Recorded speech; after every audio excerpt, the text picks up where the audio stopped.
Anong ganap sa mundo ng showbiz? Isang toy collection craze ang bumalot sa Pilipinas at maging ang mga local celebrities ay nahuhumaling sa pagkukolekta ng mga kakaibang labubo toys.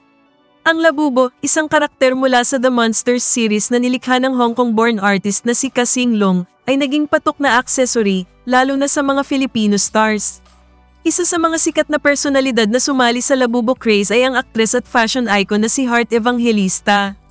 Kilala sa kanyang mga Fashion Week appearances sa iba't ibang bahagi ng mundo, si Heart ay madalas na nakikitang may labubo plush pendants na ginagamit bilang keychain sa kanyang mamahaling bags.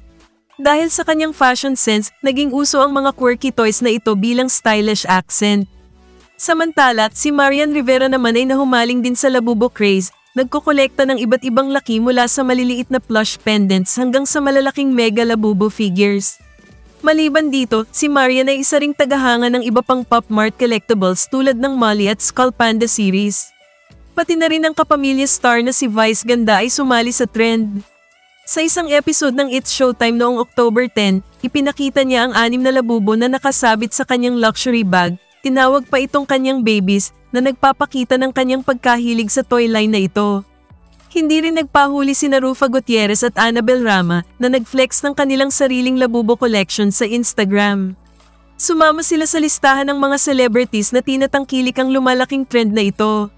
Si Jinky Pacquiao naman ang isa sa mga standout personalities sa craze na ito. Kilala sa kanyang enviable designer bag collection, matagumpay niyang isinama ang labubo dolls bilang accessory sa kanyang mamahaling bags. Ang labubo phenomenon ay hindi lamang lokal na trend, kundi umaabot na rin sa international stage. Ayon sa ilang ulat, sa Milan Fashion Week noong January 2024, isang labubo action figure ang napansin sa isang fashion show. Noong April, ipinakita naman ni Lisa ng K-pop group na Blackpink ang kanyang labubo figure sa isang viral post na mas nagpalakas ng kasikatan ng laruan. Ang labubo ay bahagi ng The Monsters universe na binuo ni Kasing Long noong 2015, na hinango sa mga Nordic fairy tales. Ipinapakita ng mga karakter dito, kabilang si Labubo, ang mga mythical creatures gaya ng elves, fairies, at monsters. Sa kasalukuyan, ang labubo ay binibenta sa opisyal na website ng Pop Mart mula ₱700 hanggang ₱51,000, depende sa laki.